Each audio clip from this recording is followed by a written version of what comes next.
কালকে আমি আমার জীবনের নিরাপত্তা চেয়ে শেরেবাংলানগর থানায় একটি জিডি করি। জিডির বিষয়টি হচ্ছে গিয়ে যে গত বৃহস্পতিবার সংসদে থাকাকালীন সময়ে আমার এলাকার যিনি অফিসার ইনচার্জ উনি আমার ফোন দিয়ে জানালেন যে স্যার আপনি একটু বাড়ি আসলে আপনার সাথে আমার একটু বসতে হবে, গুরুত্বপূর্ণ কথা আছে।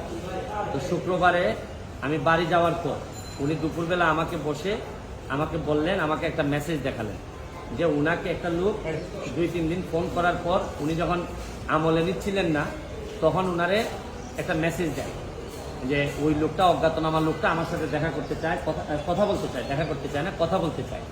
তো ওসি সাহেব আমলে নেননি। পরে যখন মেসেজটা দেখছেন যে মেসেজের মধ্যে আছে, দেখা যাচ্ছে যে একটা কন্ট্রাক্ট কিলার গ্রুপ যারা হায়ার করা হয়েছে তারা নাকি অ্যাক্টিভ, তার বক্তব্য অনুযায়ী।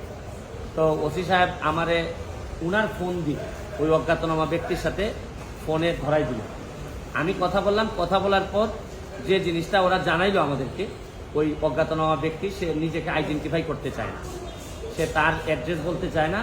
সে বলে যে আমি নিজেও ওই কিলার গ্রুপের মেম্বার ছিলাম, যখন আপনার নামটা আসছে আপনাকে হত্যা করতে হবে, তখন আমি বলছি যে না, আমি এটা পারবো না, কারণ উনি ওই লোকটা সিলেটি, সে আমার কাজকর্ম সম্পর্কে জানে, এই জন্য সে কোনোভাবে রাজি হয় নাই।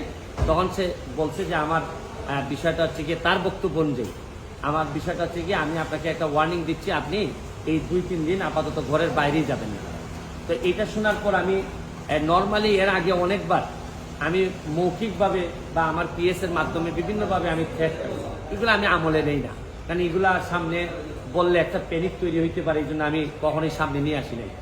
এইবার যখন আমার এলাকার ওসি সাহেবের মাধ্যমে আসছে তখন আমার কাছে মনে হয়েছে যে মানুষ যখন কখনো কোনো ওসিরে নর্মালি তো কেউ ফোনই দেয় না, তার উপর যখন সে এইরকম একটা মেসেজ দিচ্ছে তখন আমার মনে হয়েছে, আমার এখন মনে হয়েছে যে সিরিয়াসলি একটা পটেনশিয়াল থ্রেট, আমার এটা অবশ্যই আমলে নিতে হবে।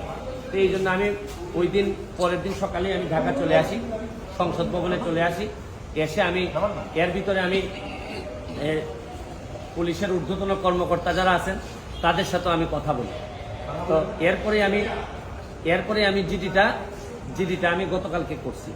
কিন্তু আমার যে জায়গাটাতে প্রশ্ন হচ্ছে, দেখেন আমি একজন মেম্বার অফ পার্লামেন্ট, পুলিশ যখন আমার এলাকার ওসি সাহেব যখন জানলেন কোনো একটা মারফতে যে আমার একটা লাইফ রিস্ক আছে, তখনই কিন্তু উচিত ছিল যে উনি এসপি সাহেবের সাথে আলাপ করবেন, ডিআইজি সাহেবের সাথে আলাপ করবেন, এটা কি আসলেই থ্রেট নাকি না কেউ বোগাস নাকি না কিছু, এটা তো আমার কাছে আসার আগেই এদের তদন্ত করে ফেলা উচিত ছিল। মানে আমাকে জিডি করতে হলো কেন? প্রশ্নটা হচ্ছে গিয়ে যে আমার থ্রেটটা তো আমি জানি না, জানছে প্রথমে ওসি সাহেবের পরে এটা এসপি ডিআইজি ওনাদের কাছে যাবে। আমি জানার আগেই ওনারা আমাকে প্রোটেকশন দিবেন, আমাকে পরে জানাবেন যে এই থ্রেটটা যেটা ছিল এটা রিয়েল অথবা ফেক।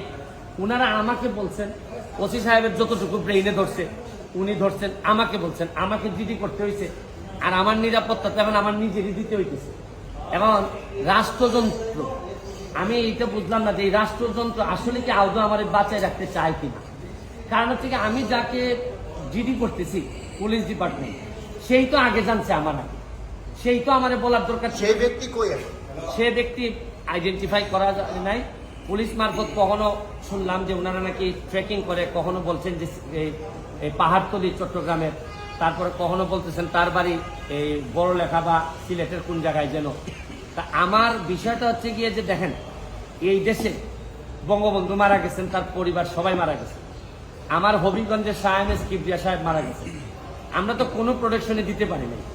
আর আমার বিষয়টা এরকম হয়েছে যে এই পুলিশের ভূমিকা দেখে মনে হইতেছে যে পুলিশ মনে হইতেছে যে একটা অপমৃত্যু রেকর্ড করার জন্য বসে আছে, যে আচ্ছা একটা মৃত্যু হয়েছে, নাইলে এই পর্যায়ে যাবে কেন। আমি কি করতেছি না করতেছি সব পুলিশ এবং এনফোর্সমেন্ট এজেন্সির নখদর্পণে থাকবে, কারণ এরা খবর নেয় না বলেই লোকগুলা মরে, আর এরা খবর নেয় না বলেই বেনজিররা এত ধনী হয়, এরা খবর নেয় না বলেই মতিউররা এত টাকার মালিক হয়। কারণ এরা তো থাকে কারে কোন জায়গায় বদলি করবে, কারে কোন জায়গা মতো নিজের লোক সেট করলে অনেক টাকার বাণিজ্য হবে, এইসব অভিযোগ এদের বিরুদ্ধে। যার কারণে আমার কষ্টটা এখানে, আমার এই মরতে কষ্ট নাই, আমার দুইটা কষ্ট, একটা হচ্ছে মরে গেলে আমার এলাকার মানুষের কি হবে, এটা আমাকে আমাকে কষ্ট দেয়, আরেকটা হচ্ছে গিয়ে যে এই দেশটা এমনভাবে মরার জন্য ক্ষেত্র তৈরি করা হয়েছে